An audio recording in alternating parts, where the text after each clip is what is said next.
السلام علیکم readers, welcome to my channel رومانٹسی ناول بائی چینل۔ عشق حالم تحریر جنت حیدر قسط نمبر 17 پارٹ 1۔ دیکھ بدران، بات سن، یہ سب صحیح نہیں ہے یار۔ اس سب میں اس بندے کی کیا غلطی؟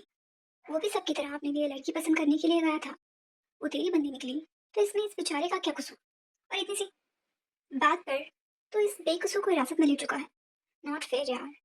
تو خود سوچ، اگر بھابھی ٹوبی کو اس بات کا پتہ چلے گا تو وہ تیرے بارے میں کیا سوچیں گی؟ کچھ تو خیال کر برو۔ اور ویسے بھی اسے تھوڑی خبر تھی کہ وہ جس لڑکی کا رشتہ مانگنے گیا تھا وہ بدران ملک کی پسند ہے۔ کلاس سے سب لوگوں کے نکل جانے کے بعد وہ بھی کچھ ہی دیر میں باہر آ گیا تھا، اور آتے ساتھ سب سے پہلا کام جو بدران ملک نے کیا وہ تھا اپنے ریسورسز لگوا کر اس بندے کو اٹھوانا جو نور کے گھر اپنا رشتہ لے کر گیا تھا۔ اور یہ کام بدران ملک کے لیے بائیں ہاتھ کا کھیل تھا۔ اس کی اتنی ہمت کہ وہ نور کے لیے رشتہ لے کر گیا، اس کی نور کے، وہ بھی بدران نوریز ملک کے زندہ ہوتے ہوئے اس کی آنکھوں کے سامنے یہ سب ہوتا رہے اور وہ خاموشی کا مظاہرہ کرے، ناممکن۔ بدران ملک کے ایک حکم پر اٹھا لیا گیا تھا۔ اب وہ بندہ اس کے عالیشان فارم ہاؤس میں قید، کرسیوں پر رسیوں سے بندہ، ہوش و کھٹ سے بیگانہ پڑا تھا۔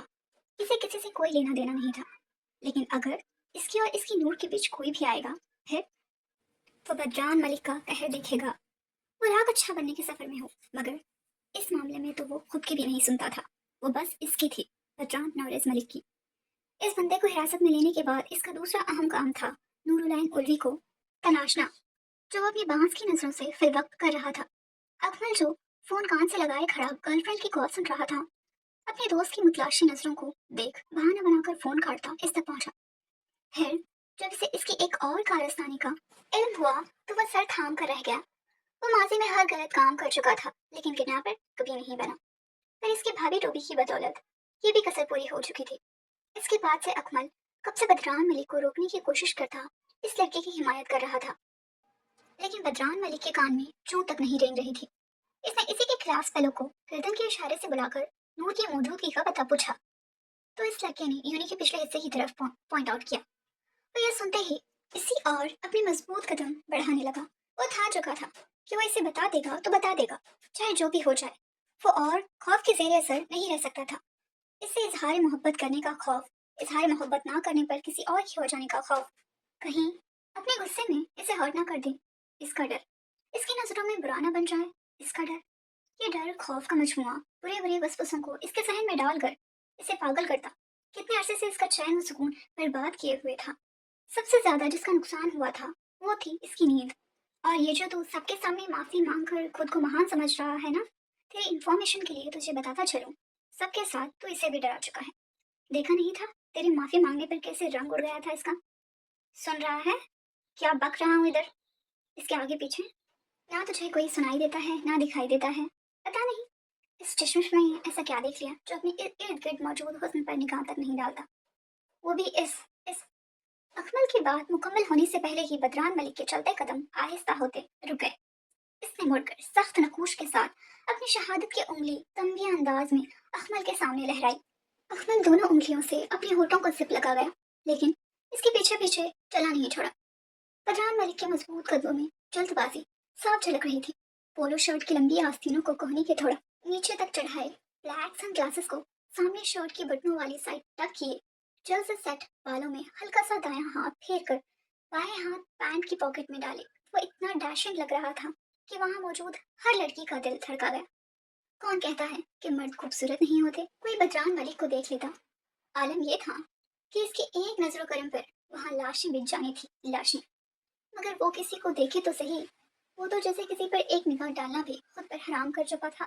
سکھ سفید چہرے پر اس وقت غیر معمولی سنجیدگی لیے اپنی حسن سے بے نیاز سے بدران ملک کی ڈگر اس عام سی دوشیزہ کی طرف گامزن تھی جو اس خاص بشر کے حواس مختل کر کے اس کا چین حرام کر چکی تھی۔ اوپر سے ظلم یہ تھا کہ اسے خبر ہی کوئی نہیں۔ تیری گرل فرینڈ اتنی خوبصورت ہے، ہزاروں نہیں لاکھوں لڑکیاں تیرے پیچھے پاگل ہیں تیرے ایک اشارے کے منتظر، پھر تو اس کے پیچھے کیوں پڑا ہے جو تجھے گھاس ڈالا تو دور تیری اور دیکھنے سے بھی گریز برتتی ہے؟ کیا تجھے بدران نوریز ملک کو بھی کوئی اگنور کر سکتا ہے کہ سچ میں؟ مجھے وہ لڑکی نارمل نہیں لگتی بدران، ایک بار اور سوچ لے، اتنی جلد بازی بھی اچھی نہیں۔ کچھ ہی منٹ بعد اکمل کی زبان میں دوبارہ سے کھجلی ہوئی۔ اسے نہیں پسند تھا اپنے ہیرے جیسے دوست کا اس لڑکی سے اگنور ہونا، بھلے ہی اس کا عیاش دوست کچھ بھی کر لے، لیکن بدران ملک اسے سرو گن سمپن ہی لگتا۔ लोग मोहब्बत में अंधे होते हैं और अकमल साहब दोस्ती में अंधे थे। क्या ये हसीनाएं नहीं? इनकी आंखों में मौजूद तेरे लिए पसंदीदगी तुझे दिखाई नहीं देती? कुछ ख्याल कर बदरान, अपने स्टैंडर्ड्स किसी ऐरी गैरी के लिए मत गिरा। तेरा इसका कोई जोड़ नहीं। अकमल दिल थामे खड़ी लड़कियों को देखता अपनी टिप्पणियों से अपने दोस्त को मुतवज्जा करवाना चाहता था। एक बार फिर से बदरान के कदम रुके। वो मुड़ा, अक्स अक्स घुमा घुमा, ख्याल सारे मुस्तरद, वो नहीं तो कुछ नहीं, सवाल सारे मुस्तरद। लहजा चट्टानों से सख्त, आवाज जज्बातों से चूर, चेहरे पर बेसुकूनी के साथ अला के पुरएतमादी। अजीब सी कैफियत थी इसकी। इसके खतरनाक तेवरियों को देख अकमल ना चाहते हुए भी खामोश हुआ। वो पहुंच चुके थे। इनको देखते आतिश इतने शौक में खड़ी थी कि अपना हसीन चेहरा ढांपना तक भूल गई। सवा गोद में किसी का सर रखे इनकी तरफ पुश्त किए बैठी थी। सोए हुए शख्स के सिर्फ पैर नजर आ रहे थे, जिन पर सियाह रंग का बुर्का साया पगन था। वो लोग करीब आए, फिर और करीब, इतना के अब्रेश और सबा की उड़ी रंगत साफ साफ दिखाई दी। लेकिन बदरान मलिक की आंखों का महवर तो वो फर्द था जो दुनिया जहां से बेखबर, हाथों का तकिया बनाकर सबा की गोद में सर रखी मजे से ख्वाब खरगोश के मजे लूट रहा था। इसकी नींदों का जाने दुश्मन बनकर खुद इतने आराम से इसे सोता देख वो देखता ही रह गया। दराज पलकों से ढकी हुई कांच से चमकती काली आंखें, नर्म कपास गाल, नाक में पहने चमकते कंकर से होते हुए ऊपर वाले होंठ के करीब काले मूल से फिसलती इसकी नजर शंगर के लोगों पर टहली। इस चांद लेवा लम्हे से उस तरफ से निगाह फेर गया। दिल की धड़कनें मुंतशिर हुई। एक ही पल में गला सूखा। वो अपने कंधों को थोड़ा आगे पीछे मूव करता, आसपास बेमकसद निगाहें घुमाता, खुद की हालत पर काबू पाने लगा। नूर, उठो। 2 मिनट।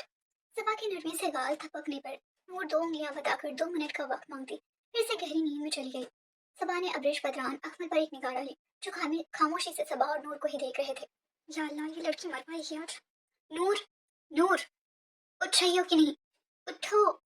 सबा दिल में अल्लाह से मुखातिब होकर फिर से इसे उठाने लगी। इस बार इसने आवाज पहले से तेज रखी। यार बोला ना 2 मिनट रुको, क्या जाता है तुम्हारा? नींद में डूबी आवाज लिए नूर झुंझुलाई। अब्रिश अहमद और बदरान मलिक ने ताज्जुब से नूर की गहरी नींद को देखा। अभी थोड़ी देर पहले जो कुछ हुआ था, इसके बाद कोई ऐसी बेफिक्री से और इतनी जल्दी कैसे सो सकता था? नूरुलैन उल्वी की बेनियाजी पर अब्रिश अहमद और बदरान मलिक अश अश कर उठे। एक्चुअली ना, खाना पीना सोना नॉवेल्स पढ़ना इसके पसंदीदा काम है। स्ट्रेस दूर करने का मैं इसका अपना तरीका है। इसी इन तीनों के चेहरों पर एक ही सवाल को नाचता देख सबा परेशानी में जबरदस्ती से मुस्कुराती बदरान मलिक को वजाहत देकर अपनी बात मुकम्मल करती है। बदरान मलिक को एक आईब्रो रेस किए नूर को जगाने का इशारा करता देख घबरा कर फिर से नूर को उठाने लगी।